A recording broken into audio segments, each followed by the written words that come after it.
bismillahirrahmanirrahiim. Assalaamu calaykum waraxmatullaahi wabarakaatu. Dhegeystayaal ku soo dhawaada warka kooban ee warbaahinta Nation ee 10 barqanimo. xubno ka tirsan xarakada al-shabaab ayaa waa barigii hore ee saaki waxay dagaal ku galeen degmada Balcad oo ka tirsan gobolka Shabeellada Dhexe, Muqdishona dhanka waqooyi u beegan 35 kiiloomitir halkaasi oo ay ku sugnaayeen ciidamo ka marqaata maamulka degmadaasi. Goobjoogayaal ayaa waxa ay sheegeen in dagaal muddo kooban socday kadib al-shabaab ay la wareegeen xaafadaha ay ka kooban tahay degmada Balcad sida waa Bari, Star, Halgan, Horseed iyo sidoo kale fariisiinka ay ku sugnaayeen ciidamada maamulka ee kontaroolka buundada degmada Balcad ku sugnaa.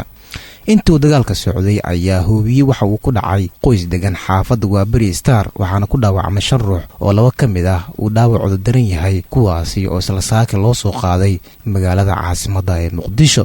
waxaa la leeyahay ganacsade Soomaaliyeed oo lagu magacaabo Maxamed Xasan kaas oo 23kii bishan laga afduubtay dukaankiisa oo ku yaala magaalada Machakos oo aan sidaas u fogeen magaalada Nairobi caasimadda dalkaasi Kenya, sida ay ku warantay warbaahinta Citizen ee laga leeyahay dalkaasi Kenya. qoyska ganacsadahan oo warbaahinta la hadlay ayaa dawladda ka codsaday inay ka caawiso dadaalada lagu baadagoobayo ganacsadahan maqan.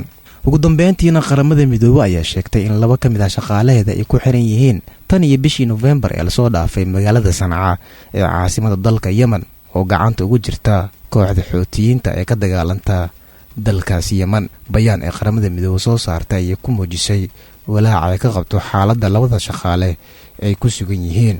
bayaankan ayaa intaas lagu daray inaan wali laga helin kooxda Xuutiyiinta warbixin ku saabsan 2 shaqaale tan iyo bishii November gacanta ugu jira xoogagga Xuutiyiinta ee ka dagaalanta dalkaasi Yemen. qaramada midoobay ayaa sidoo kale sheegtay inay tahay wax laga xumaado in shaqaalaheeda laga hor istaago waajibaadkooda iyo inay caawiyaan dadka u baahan gargaarka bini'aadanimo ee ku sugan magaalooyinka kala duwan ee dalkaasi Yemen.